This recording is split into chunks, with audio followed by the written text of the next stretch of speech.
Christos anesti ek nekron thanaton patisas, και της εν της μνήμας εις ζωήν χαρισάμενος. Salve saudara-saudariku yang terkasih, Laudetur Yesus Kristus. Pada kesempatan ini, saya selalu mengajak kita, teman-teman yang Katolik, kalau boleh lebih mendengarkan ajaran-ajaran dari teman kita yang Ortodoks dalam arti tertentu, ketimbang teman-teman yang Protestan.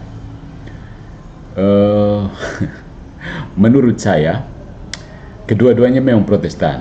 Jadi ini pendapat pribadi. Jadi baik gereja-gereja seperti gereja Protestan yang anggota PGI, ya semuanya PGI ya, Ortodoks maupun Protestan. Mereka sama-sama PGI. Tapi di situ ada apa yang saya namakan Protestan mula-mula yang malu-malu. Itu adalah gereja Ortodoks, GOI atau gereja apa saja yang ada di Indonesia. Saya namakan gereja Protestan mula-mula yang malu-malu. Sementara Protestan yang tedeng tanpa tedeng aling-aling itu adalah yang Protestan varian seperti Al-Mufud, King Gadas dan MYM ya. Tetapi bagi kita gereja Katolik, eklesiologinya jelas. Eklesiologi gereja Katolik itu jelas. Tuhan hanya mendirikan satu gereja yang terdiri dari gereja-gereja partikular. Nah, di antara gereja partikular ini ada yang menolak untuk masuk dalam komuni dengan Petrus sebagai kepala gereja, maka mereka menjadi gereja partikular yang skismatik. Itulah gereja-gereja Ortodoks Timur. Kemudian ada kelompok-kelompok orang yang tidak mau tunduk sama sekali kepada otoritas gereja. Mereka keluar dan membentuk komunitas-komunitas yang bukan merupakan gereja. Mereka tidak bisa disebut gereja dalam arti yang sebenarnya karena kehilangan unsur konstitutif pembentuk gereja, yaitu suksesi apostolik dan sakramen. Nah, komunitas-komunitas gerejawi ini adalah segala macam aliran protestantisme yang ada di seluruh muka bumi. Atau kalau di Indonesia adalah seluruh anggota PGI kecuali Ortodoks. Ya. Jadi dalam pandangan saya pribadi, PGI itu adalah kumpulan Protestan yang di dalamnya terdapat Protestan mula-mula yang malu-malu, yaitu Gereja Ortodoks Indonesia. Nah, syukurlah bahwa pada akhirnya PGI bisa menerima Gereja Ortodoks di situ, sehingga minimal ada otoritas pengganti para rasul di situ. Meskipun mungkin skismatik dari skismatik, I don't know. Yang penting bahwa karena tabis dan suksesi apostoliknya sah, maka PGI bisa mendapatkan percikan suksesi apostolik. Jadi orang-orang PGI seharusnya bersukacita dengan menerima Gereja Ortodoks Indonesia ke dalam PGI. Ya. Dan demikian otoritas PGI sedikit diangkat sehingga bisa berhadapan muka dengan Gereja Katolik atau dalam hal ini KWI. Uskup dengan uskup itu baru setara kan menurut orang-orang Ortodoks. Kalau uskup dengan kepala gereja Protestan tidak setara. Ini yang penting kita ketahui. Nah, ketika kita mendengarkan ajaran-ajaran dari teman-teman kita yang Ortodoks, terutama Indonesia, yang kelihatan mereka itu sangat Protestan ya, mereka terpengaruh oleh Protestan. Mereka besar anti Katoliknya sebesar anti Katoliknya mereka hampir sama besarnya dengan Protestan modern seperti King Gadas dan kawan-kawan. Mereka menganut prinsip yang sama soal primacy of Saint Peter. Nah, coba mari saya ajak kita untuk coba mendengarkan bagaimana ajaran Episkop Daniel Biantoro. Kita tidak bermaksud untuk membantah ajarannya, tapi saya ajak untuk mendengarkan bagaimana perspektif Ortodoks terhadap The Petrine Office. Kemudian kita jelaskan mananya di mana, apa-apanya seputar kontroversi Petrine Office yang tidak jauh beda dengan kontroversi terhadap King Gadas. Kalau menurut saya, kembali ke penjelasan awal tadi, Ortodoks ini Protestan yang masih malu-malu. Tapi orang-orang seperti King Gadas itu Protestan yang gas. Ya, yang rem sudah blong. Nah, mari saya mengajak kita untuk mendengarkan sabda dari Episkop Daniel Biantoro, Kepala Gereja Ortodoks Timur di Indonesia. Oke.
Ya, oke ya saudara-saudara. Jadi sudah didengarkan sabda dari Episkop Daniel Biantoro. Jadi sama seperti beberapa Protestan lainnya, mereka itu mencoba memisahkan Petrus dengan pengakuan Petrus, sesuatu yang nonsens.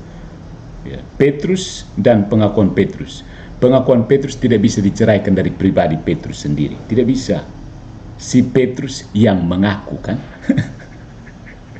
Bagaimana mungkin itu pengakuan itu hanya Petrus hanya menjadi alat rekaman kayak yang memutar ulang rekaman dari software yang dimasukkan oleh Tuhan? Tidak.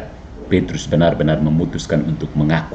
Petrus benar-benar sadar ketika mengaku itu. Jadi pribadi Petrus itu juga penting.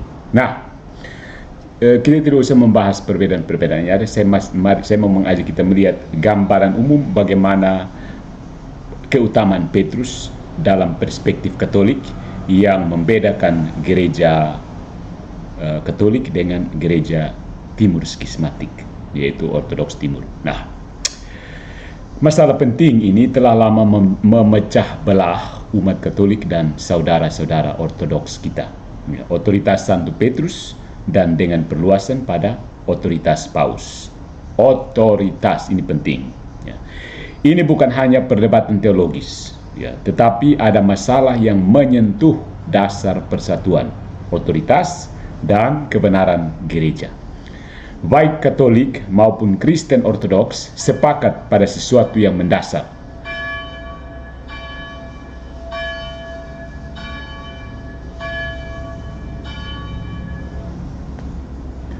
Para rasul itu menunjuk penggantinya. Jadi dua-duanya meyakini dan mengklaim suksesi apostolik.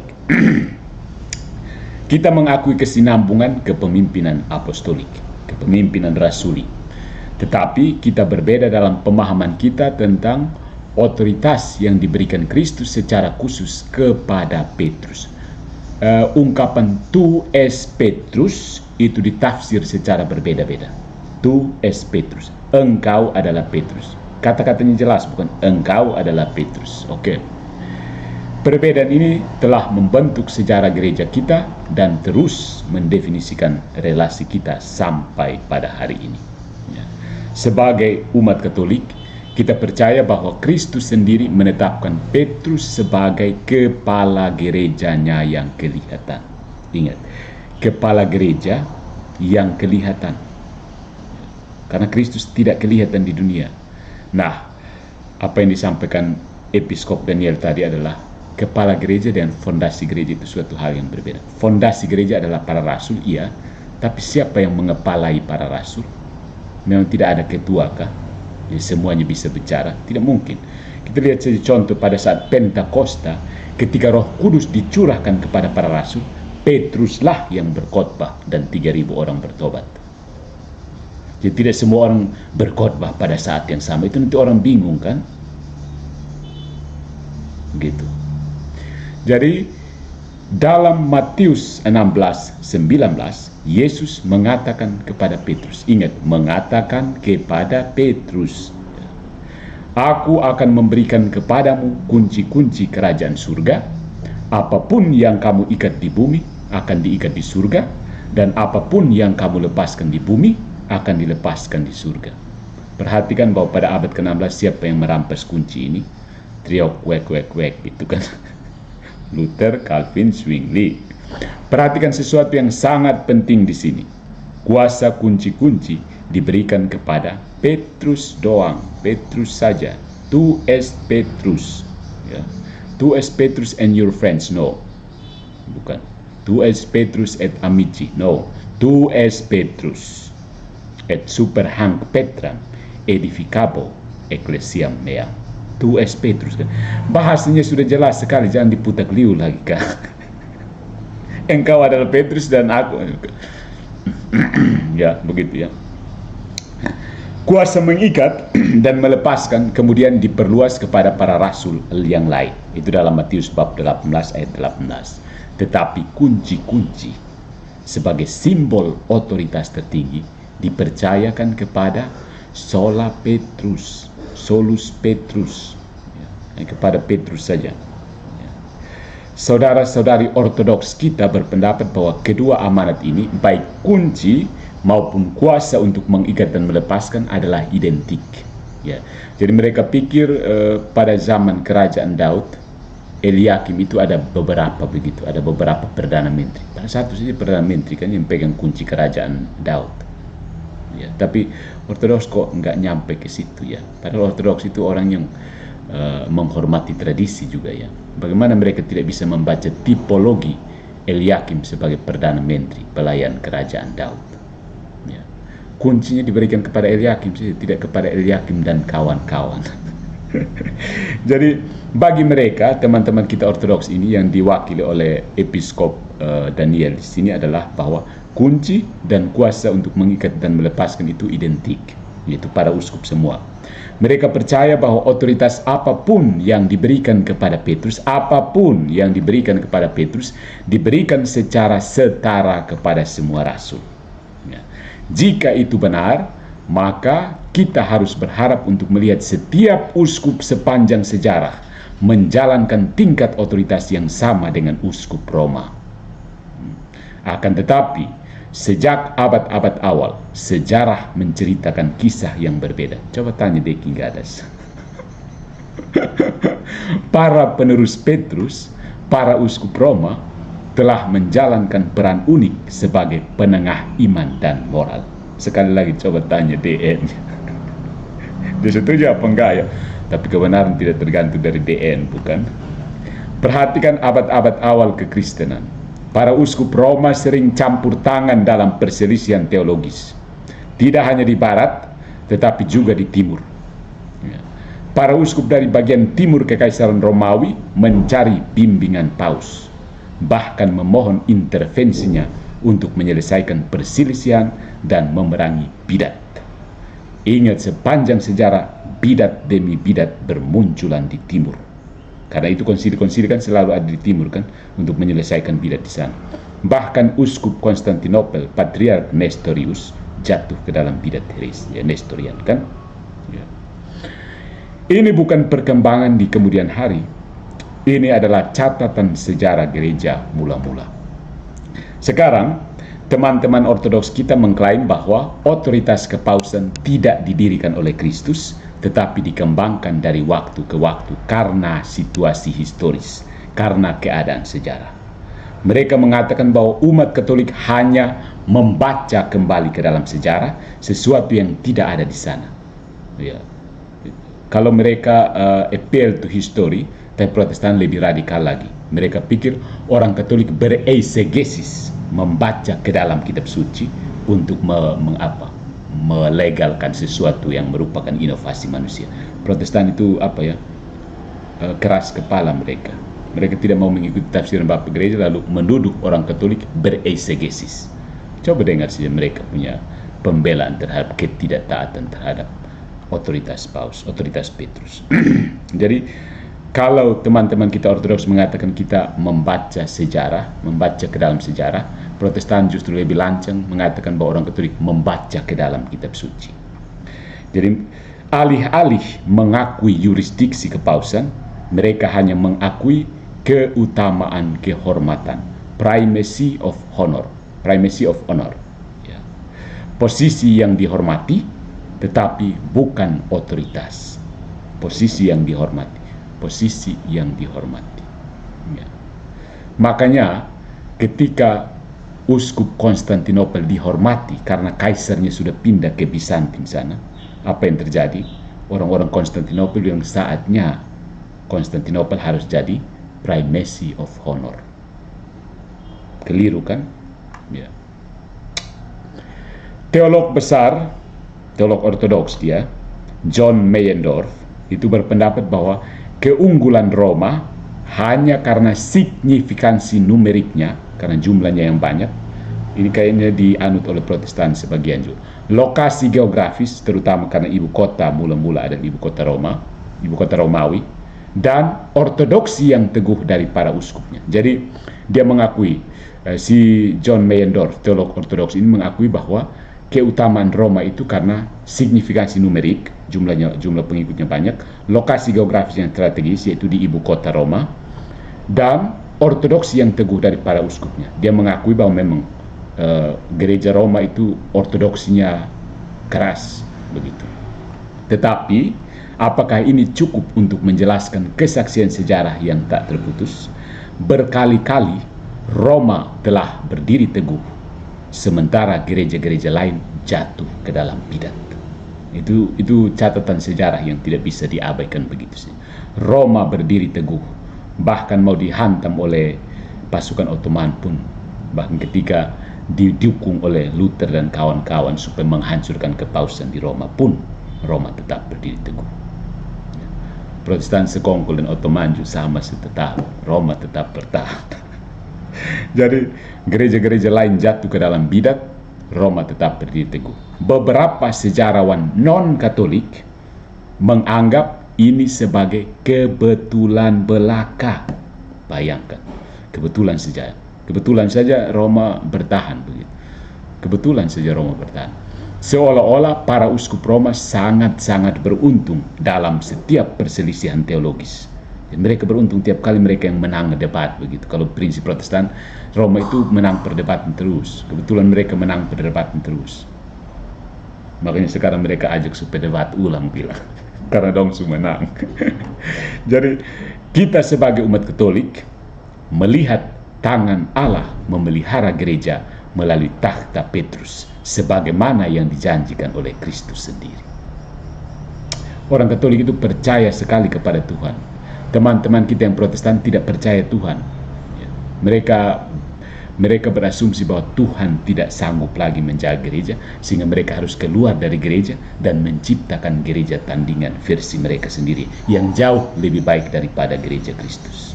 Bayangkan betapa besar pemujaan terhadap Kristus menurut saya ya. Selain itu saudara-saudariku, konsep Ortodoks tentang keutamaan kehormatan, primacy of honor, tidak berasal dari kitab suci. It is non-Alkitabiah. Ya. Primacy of honor itu, primus inter pares istilahnya itu dari etiket istana Bizantium. Itu dari budaya istana Bizantin sebenarnya. Ya, primacy of honor. Tetapi ketika Kristus berbicara tentang honor, kehormatan, dia berbicara tentang pelayanan. Ingat kan? Kalau Yesus bicara tentang kehormatan, itu selalu identik dengan pelayanan. Kehormatan menjadi hamba dari semua, menjadi pelayan dari semua. Dan inilah tepatnya apa yang diwujudkan oleh kepausan. Gelar paus yang sejati adalah servus servorum Dei, jauh dari tuduhan orang-orang Protestan yang keras kepala itu. Servus servorum Dei, hamba dari segala hamba Allah. Magisterium itu sebenarnya pelayan firman Allah, bukan pemutakliu firman Allah seperti magisterium Protestantisme pada umumnya. Paus tidak hanya memegang tempat kehormatan, dia punya tanggung jawab untuk menjaga doktrin dan memimpin gereja dalam kebenaran. Dia bertanggung jawab sebagai gembala. Ya, ingat kan kata-kata Yesus kepada Petrus sesudah kebangkitan itu, gembalakanlah domba-dombaku. 3 kali. Ya. Jadi menjadi gembala itu bukan hanya duduk di tempat terhormat yang pertama, tidak. Gembalakan, bertanggung jawab. Bagaimana tanggung jawab diberikan kepada semua orang? Bayangkan kalau satu kelas semua orang menjadi ketuanya, itu bagaimana nanti jadi? Semua orang menjadi ketua kelas. Aneh tapi nyata. So, saudara-saudariku, beberapa sarjana ortodoks berpendapat bahwa jika keutamaan kepausan benar, itu akan lebih menjadi jelas dan nyata di gereja mula-mula. Jadi menurut mereka, kalau memang kepausan itu benar, dia harusnya sejak semula itu dia paus itu sudah langsung Roma locuta causa finita sejak awal, harusnya secara tegas. Ya. Tapi benarkah kepausan sejak awal tidak jelas sehingga mudah ditolak oleh Protestan dan Ortodoks?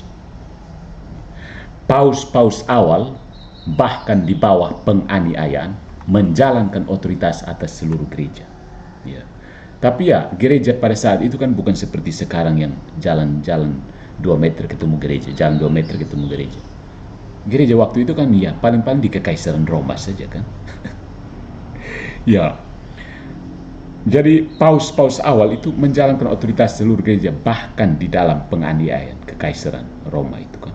Paus-paus tetap menjalankan otoritas. Ya.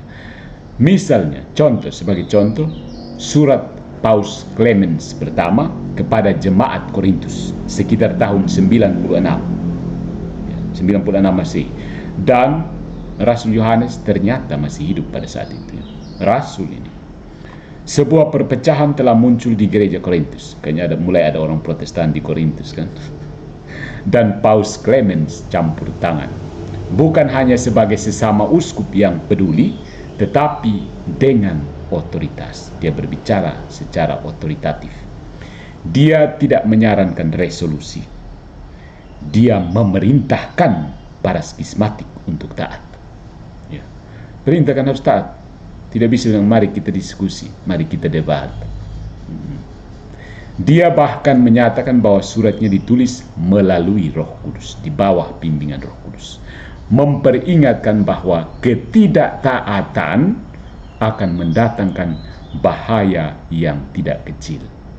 Dosa ketidaktaatan itu mendatangkan bahaya yang tidak kecil. Dan bagaimana tanggapan orang-orang Korintus? Apakah mereka menolak otoritas Paus Clemens pertama ini? No, tidak. Mereka menghormati suratnya, membacanya dengan lantang selama liturgi mereka selama beberapa generasi. Itu makanya ketika mau dikanonkan orang masih berdebat apakah surat Clemens ini juga masuk dalam kitab suci atau tidak. Gitu. Jika otoritas kepausan adalah penemuan kemudian inovasi di kemudian hari yang menurut Dekingadas menurut hasil penelitiannya entah di mana adalah inovasi dari Vatikan pertama, mengapa mereka memperlakukan kata-kata uskup Roma dengan hormat seperti itu pada waktu yang begitu awal? Ya. Beberapa berpendapat bahwa karena uskup atau kaisar tertentu menentang keputusan kepausan, ini membuktikan bahwa paus tidak memiliki otoritas yang nyata. Tetapi otoritas selalu dilawan. Apakah itu otoritas Musa, entah itu otoritas para nabi, atau bahkan otoritas Kristus sendiri. Selalu ada yang melawan. Ya. Yang namanya otoritas itu pasti dilawan. Tetapi justru itu membuktikan bahwa memang itulah otoritas sejati. Ya kan? Perlawanan tidak menyangkal legitimasi. Faktanya, perlawanan yang tidak menyangkal otoritas itu sendiri adalah pengakuan implisit dari keberadaan otoritas itu. Jadi dengan melawan, ya, itu berarti ya penegasan bahwa memang ada otoritas. Ketika kamu melawan, itu memang penegasan bahwa ada otoritas. Ya kan? Jadi kesalahpahaman umum lainnya adalah doktrin infalibilitas kepausan. Nah, sampai di sini rame rasanya seperti nano-nano. Orang salah paham tentang infalibilitas paus lalu mulai menenun benang ketidaksalahpahaman terus-menerus berlanjut. Beberapa orang berpikir infalibilitas kepausan atau papal infallibility itu berarti paus bisa menyatakan apapun kapan saja dan secara otomatis menjadi doktrin. Minimal ini yang saya cermati dari ajaran MYM dan DN. Mereka pikir seperti itu. Paus pikir apa saja dan dia tetapkan jadi doktrin. Paus perut enak, dia bilang anatema ini. Paus rasa makan kurang enak, dia bilang kita bikin doktrin ini. Aneh kan? Tetapi saudara-saudariku, infalibilitas tidak terjadi secara otomatis.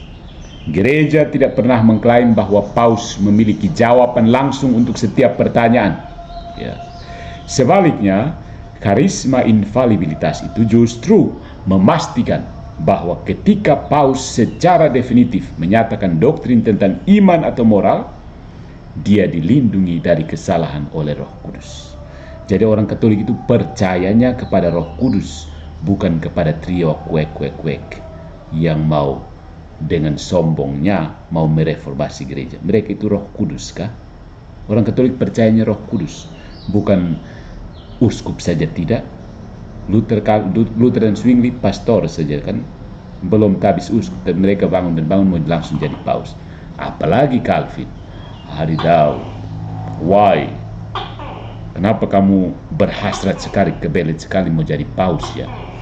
Bahkan mau menjadi Roh Kudus untuk membaharui gereja. Klaimnya bombastis sekali ya, membaharui gereja, memurnikan kembali ajaran yang sudah disesatkan oleh Roh Kudus sendiri. Roh Kudus sendiri menyesatkan gereja, kemudian dia mengangkat trio kuek untuk memurnikan kembali gereja. Roh Kudus kurang kerjaan ya. Saya merasa ini agak aneh ya, asumsi protestantisme seperti ini. Jadi Roh Kudus itu dengan sengaja membiarkan para uskup dan pausnya jatuh dalam kesesatan, baru kemudian Roh Kudusnya bikin drama, angkat 3 orang yang saling berkelahi terus sampai sekarang. Ya, jadi saudara-saudariku, perlindungan ini diberikan oleh Kristus, bukan kuasa yang dipegang oleh manusia. Dan Alkitabiah sekali, aku akan menyertai kamu sampai akhir zaman. Alam maut tidak akan menguasai. Apa yang kau ikat akan terikat, apa yang kau lepas akan terlepas. Selesai. Kamu percaya ini ayat atau tidak? Kamu mau pelintir ke arah mana lagi?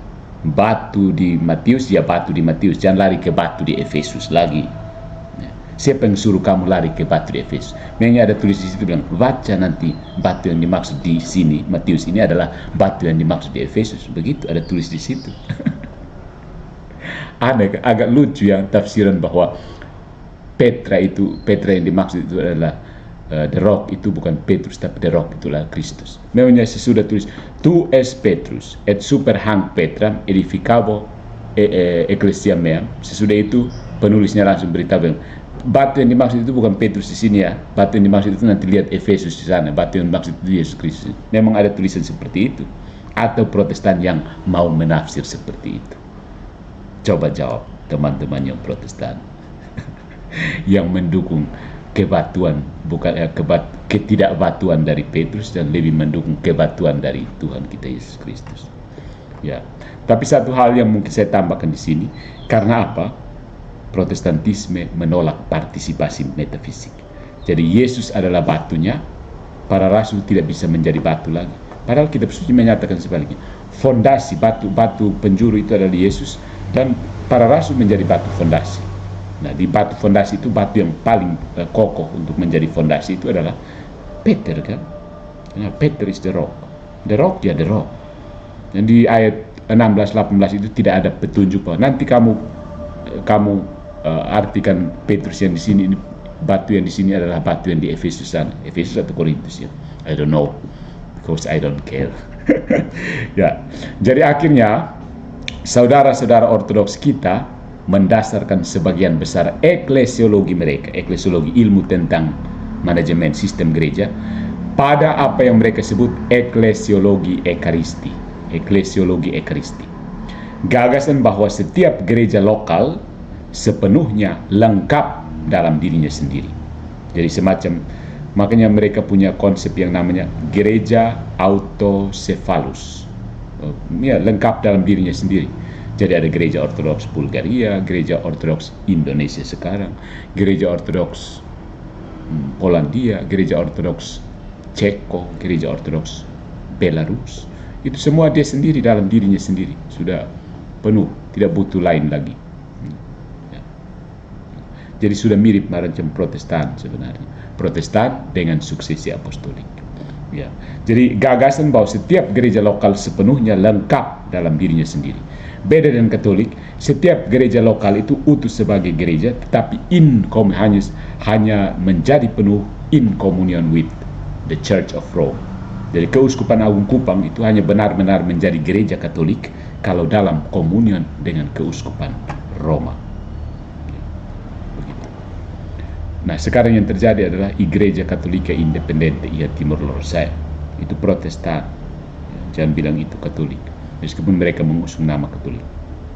Nah,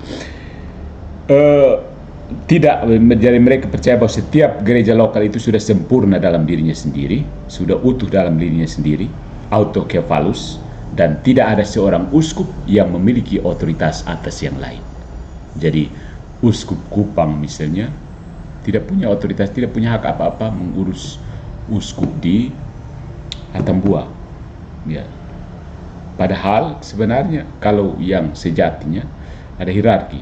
Para kolegial para uskup ini diketuai oleh uskup Roma. Ya. Sebagai apel tingkat tinggi, apel akhir.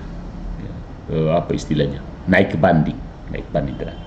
Jadi para uskup yang ada misalnya di NTT atau minimal yang di NTT bagian selatan itu 3 uskup, Uskup Agung Kupang, Uskup Atambua dan Uskup Boetebula. Jadi tiap kali 3 uskup ini apelnya ke Keuskupan Agung Kupang. Ya, lalu naik terus lagi ke Regio NTT, naik terus lagi ke KWI naik terus lagi sampai ke Roma sana. Apel terakhir di Roma. Begitu. Jadi sejarah justru bertentangan dengan pandangan seperti ini. Kasus Paus Clemens pertama tadi membuktikan bahwa Uskup Roma menjalankan otoritas atas gereja-gereja lain bahkan pada abad pertama. Jadi saudara-saudariku yang terkasih, otoritas Petrus tidak diciptakan untuk memaksakan kendali atas timur. Ya. Otoritas Petrin atau Petrin Office ditetapkan oleh Kristus sendiri sebagai garis hidup, living lineage untuk menuju kepada kebenaran. Ya. Gereja sejak awal telah mengandalkan penerus Petrus untuk menjaga kesatuan dan doktrinnya. Para paus dari abad-abad awal sampai hari ini telah memberikan kesaksian yang tak terputus tentang otoritas yang dipercayakan Kristus kepada Petrus. Ingat, Ortodoks itu kan rajin mengikuti konsili ekumenis. Begitu terputus dari gereja Katolik, keluar dari gereja Katolik, mereka berhenti. Konsili ekumenisnya tidak bisa dilakukan, tidak mampu lagi. Apalagi Protestan mau konsili, selesai. Jadi mari kita selalu ingat saudara-saudariku, gereja bukanlah lembaga manusia. Gereja bukanlah lembaga manusia. Ingat, gereja dalam arti ini adalah gereja Katolik dengan 23 gereja partikularnya dan gereja-gereja partikular skismatik. Protestan bukan gereja ya, sorry. Nah, gereja adalah tubuh Kristus. Dan dalam rencana ilahi Kristus, Petrus dipilih untuk menjadi batu karang, fondasi di mana gereja berdiri. Semoga kita selalu setia pada kebenaran itu seperti yang dilakukan oleh orang-orang Kristen mula-mula. Dan semoga kita berdoa bagi saudara-saudara Ortodoks kita agar suatu hari nanti kita dapat dipersatukan dalam kepenuhan gereja Kristus di bawah penerus Petrus. Sesudah kita bersatu, baru kita panggil yang lain-lain yang bukan gereja itu untuk bergabung. Atau pada saat yang sama kita lakukan sekaligus. Tuhan memberkati kita semua. Keep calm and stay away from schism and heresy.